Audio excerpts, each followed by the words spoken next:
Hello, good afternoon. Welcome back. Thank you.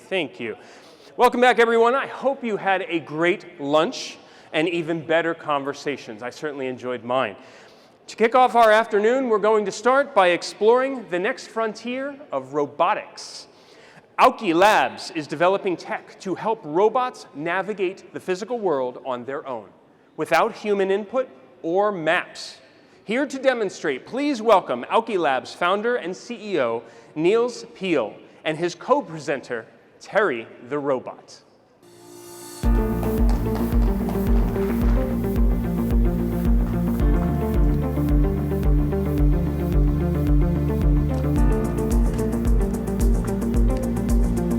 All right, hello everyone. My name is Nils. This is Terri. Terri is a unitary robot made in Hangzhou. And today we are going to talk a little bit about how to make the physical world AI accessible. And that's not just about the ramp over there. It has a lot to do with machine perception.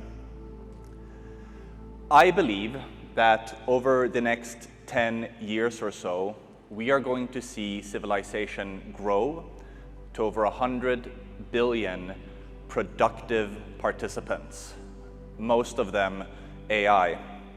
And as a result of this growth, I think we will see the world economy grow by something like 10x in the next 20 years. In fact, that may be conservative. I was born in 1986, let's say 20 years ago. And since then, the world economy has grown 10x. The world economy has grown 3x in the last 20 years or so. So you only have to believe that we will move about 3 times as fast as we have been to do a 10x in the next 10 years. And behind the growth that we saw over the last 20 years was that software ate the white-collar world. If you are a white-collar worker today, you are definitely working on a computer, you're definitely working on a phone, you're definitely using software. Software is a big industry, but 70% of the world economy is still tied to physical space and physical locations. And I actually believe this is going to increase. So what happens next? I believe that faced with the realization that most of human productivity, but also the things that bother us in the world, are still tied to physical locations, we can't say that the AI revolution has truly begun until Terri can get a better job than being an intern. So let's talk a little bit about what needs to happen for Terri to become productive. We must make the physical world accessible to artificial intelligence. Today, out of the box, Terri is blind. He has a camera, he has a LiDAR, but he has no modalities for understanding what he's looking at. You can't ask him to guide you to the bathroom or anything like this. And we believe that the future humanoid robot stack is going to be made up of 6 layers. And since I only have 7 minutes to go, we'll blow through this very quickly. Number 1, of course, which you've seen already, is we need locomotion. Robots need to be able to walk around without falling over. And I can tell you that I'm going to need to help Terri down the stage today because locomotion is still early. But of course, we also need manipulation. Today, Terri cannot open a can of Coke for you or iron your shirt or anything like this. There's a lot of work left to be done with manipulation. But even if Terri knew how to manipulate things, you still couldn't ask him to, for example, empty all the trash cans here at the conference. To do that, he's going to need spatio-semantic perception as well. Not just a camera, but the ability to understand where things are and what things are. And he needs to be able to put that into the context of a map so that the second time you ask him to empty the trash cans, he remembers where the trash cans are and doesn't bounce around like a first-generation Roomba. And even when he has a map, he's going to need positioning to understand where he is in relation to the map. A lot of people don't know this, but the GPS is a line of sight technology. So your GPS does not know you're sitting at that table, it doesn't know you're in this room, it doesn't know you're on this floor. And then finally, we're going to need some kind of applications layer to tie all of these things together. In 2021, at Auki, we realized that you could get a head start on the robotic stack by skipping the tricky part of locomotion and manipulation. If you wear a pair of glasses and you have an AI look through your glasses, then you could do what we call hybrid robotics, where we have human locomotion. You can have a worker that walks as well as me. You can have human manipulation, but you can still have AI perception. You can still have AI mapping. You can still have AI positioning, and you can still run AI applications. In fact, you can create AI co-pilots for physical work. And why wouldn't that be one of the stops on the way to the full AI revolution? Because today, did AI take all the engineering jobs, or did AI become a fantastic co-pilot for engineers? And just 2 months ago, we closed our first multi-million-dollar deal where we used this stack with just phones and glasses, and soon also robots, to help retailers understand what is happening in their physical environment. So for the first time ever, they can capture an accurate digital twin using spatial computing and AI, telling them where their products actually are, so they can get better sales reporting.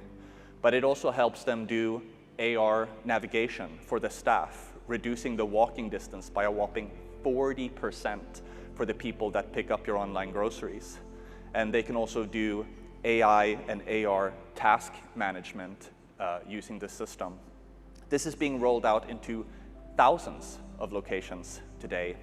And later this year, together with our partner Mentra, who makes smart glasses, we will be releasing an AI co-pilot for physical labor, capable of detecting empty shelves, things that need to get done. So as the retail worker walks through, it turns out we don't replace the retail worker, we replace the store manager. You get an AI co-pilot that helps you figure out what to do. And that same system is what will allow someone like Terri to understand where are the products and know what to build and where. So what comes after the GPS?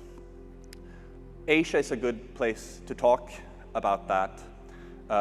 You need spatial semantic perception, meaning you need to understand where things are and what things are. You need to understand the difference between a bicycle and a stoplight. And this hit home for me when I was living in Beijing.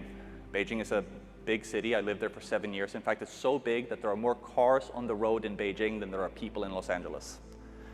And if you do a quick back-of-the-napkin calculation based on the average commute, you find that roughly the time it took to build the pyramids lost in Beijing traffic every single week. And now we might imagine that self-driving cars is going to solve this because cars are going to be coordinating with each other and we won't need red lights anymore. Sure, if and only if these robots, these cars, learn to describe space to each other and their own precise location and the precise location of things that they see. The GPS is never going to work for that because the GPS is line of sight. This is New York, the biggest city in the West. New York has over 900 buildings taller than 100 meters. Astonishing. Until you realize that Hong Kong, where I live, has over 4,000 buildings taller than 100 meters. And Hong Kong is just this little area down here. The rest of this is the Greater Bay Area. It's Shenzhen, Guangzhou, Dongguan. It's an area 2/3 the size of Greater LA, but home to 87 million people, and more high-rise buildings than all of North America and all of Europe combined. So it's no wonder, 怪不得, that so much machine perception work and GPS replacement work is happening here in Asia. By the standards of this century, there are no big cities in the West. So what happens next? We believe that the most important work that civilization can undertake right now is to make the physical world accessible to AI, so that we can, as a first step, get AI co-pilots for all the physical labor that we wish we could do better, and ultimately replace that drudgery with the help of companions like Terri, that soon will be able to do these tasks autonomously once we've made the physical world accessible to AI. Thank you very much. What's up? Nils, that is just so impressive. Hi, Terri. Good to see you. I have just one question for you. You know, you were talking about the development of the robotic technologies and, you know, where we're at and where we're going. By when will Terri be able to bend it like Beckham? There's already robot soccer leagues happening, sponsored by Booster Robotics. It's not super exciting to watch yet. Terri, I'll help you down the ramp in a second. He's like my grandma, you know, needs a bit of help down the stairs. But yeah, it's already happening. Robot fighting rings have already started happening. I think robot entertainment it's now. Yeah, I think I saw a Black Mirror episode about that. Thank you very much. Thank you.